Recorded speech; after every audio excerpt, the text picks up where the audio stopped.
Hello and welcome to Simplified Organization, a show for busy moms who are looking for practical help in managing their homes, families, and lives for God's glory. We keep it real without complaining, and we want to help women overcome the overwhelm and perfectionism that comes when we take on organization because we're comparing ourselves to other situations and other women. Today I have part 2 of my conversation with Sarah Furrow. Sarah is a wife and homeschooling mom to 3. She is an avid reader, a writer, and she loves to nature journal with her kids. Sarah and her husband Jason moved to Honduras 15 years ago, where they founded Give Hope to Kids, a ministry that's caring for kids who were once abandoned or abused by raising them in healthy Honduran families. In part 2 of our conversation, Sarah gives us a little sneak peek into her planning process, along with some great tips that are going to apply no matter what your situation. So let's dig into this conversation with Sarah. So, with a lot of details to manage and a lot of years kind of figuring things out and working on iterating through the planning, what would be some planning tips that you could share with us today? I think one thing is know what your plan B is from the beginning. And Mm-hmm. that's, I guess, especially that's kind of how I homeschool because I pretty much a Charlotte Mason homeschooler. So it's a lot of books, a lot of literature, a lot of me reading to my kids, which I love. But there's a lot of days where, I do a lot of the administrative work for our nonprofit. And so things happen, things come up. I don't always have that to give. And so, for example, I have, a laminated chart that I have for my kids with a checklist. And and plan B is, okay, mom's not going to get to read with you guys today, but I know that we did this baseline work that's already taken care of from your checklist. And so in a sense, it's knowing what's your good enough line is a good place to start. I have to say, a laminator is about my favorite practical tool because, I take, calendars or Nice. the kids checklist I just mentioned and, have something that I can erase and redo and write on and not have to recreate the plan every week. Right. Yeah. Not have to start over from scratch.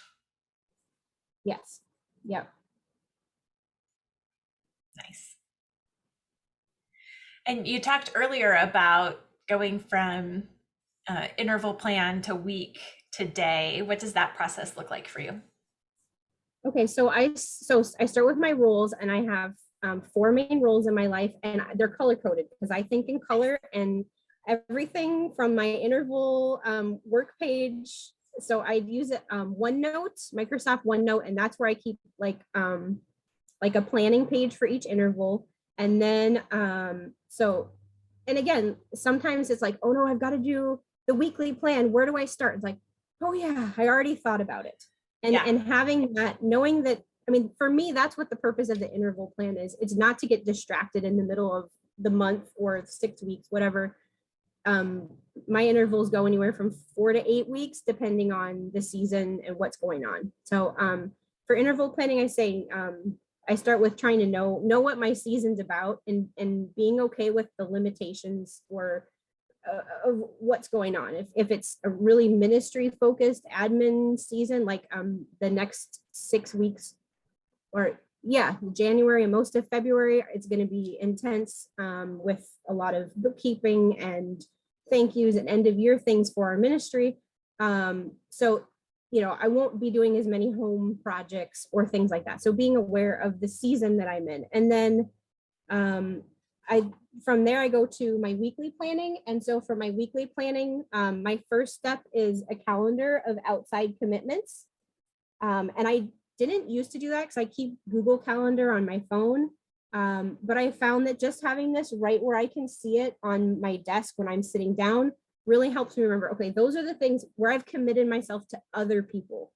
And I like having that. And from there, I go to menu planning. And I have to say, Misty, I resisted menu planning for many years because um, I like cooking and it's like a creative outlet, and I don't want to be boxed in. And so, but I finally broke down and started doing that, and that actually makes a big difference too.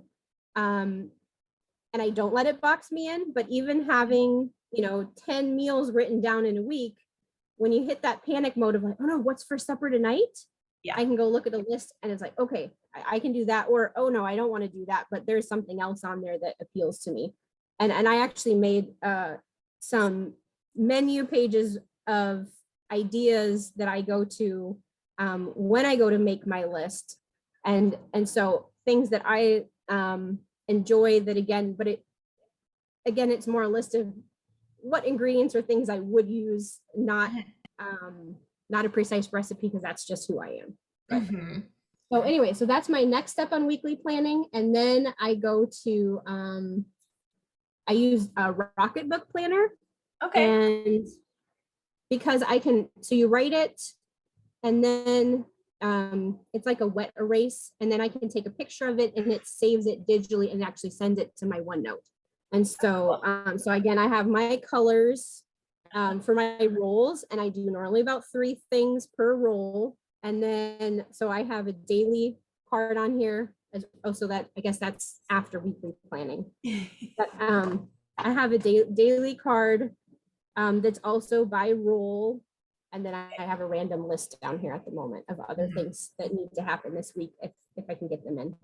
Yeah, there are always those things. Yeah. Well, that's awesome. That sounds like a great flow. And I love the list of, your own list of ideas for dinner, because, a lot of the craziness that happens about meal planning and dinner time is just having that narrowed down, because decisions where it could be anything, like that's overwhelming. Yeah, my mom passed on advice from my grandma. It's like your day is going to be easier once you know what's for supper. Yeah. And that is so true. So true. Yeah, and where we live, there's not a lot of like pre-made or pre-packaged or half done for you food. So a lot more of it's from scratch. So if we want to eat well, then there's a lot of vegetables to cut up, and it's a commitment. Yeah, it takes time. Yeah. That's awesome. So then are you someone who makes your daily card the night before or in the morning? In the morning, and that's probably the thing that I do least often. Okay. So I for sure am doing like the weekly planning right now, but so much of my day now flows on routines. And so sometimes I don't find that I need the daily card as much. I probably should do it more often, but that's the thing that tends to fall off the most. Well, if you have that regular list there that does have the major tasks to do, so there's that to refer to. Yes. Yeah. And it really is just looking at the list, which is probably what that calendar, is just more visual rather than having to open the phone and open the app for the calendar. Yeah, because, when I actually open Google Calendar is when I'm putting something in it, or, oh no, was something coming up, or, doing a weekly planning thing. I don't just open it for fun. Right. So then where do you keep your planner so that it's visible? So I have a desk, and I have, so the menu page I put up in front of me so I can see where my menu ideas are for the week. And then the little 2-week calendar. And then I just keep my book open on the desk, or have a place to tuck it away if I need the desk clear. Awesome. Yeah, that's great. Well, thank you so much for joining me today. And in the show notes for the lesson, we'll also link to your ministry there if people want to learn more about that. Thank you. Okay. And thank you so much for joining me. This was great, very helpful. You can find out more about Give Hope to Kids, the Furrows ministry in Honduras, in the links below. Sarah also mentioned that she does interval planning. This is a method that we teach inside Simply Convivial Continuing Education. It's sort of like quarterly or monthly planning, but more flexible and adaptable for real family life. Interval planning is how we keep the big picture in view without getting bogged down by that picture being a bit too big. You can find our free interval planning guide at simplyconvivial.com/interval. That's simplyconvivial.com/interval to get started with the free interval guide today. We do interval planning, weekly planning, daily planning, meal planning, all these things so that we can serve our families and our God with joy. If we don't keep the main point, then none of it really matters. If you want to learn planning skills like Sarah mentioned, then you can join myself and Sarah inside the Simply Convivial Continuing Education community. Check it out. Just go to simplyconvivial.com and click the green enroll button to learn more about our programs, what's included, and how to make planning a good servant and tool and not your master. That's simplyconvivial.com and click the green enroll button and find out more about Simply Convivial Continuing Education, where we are always applying our motto: repent, rejoice, repeat.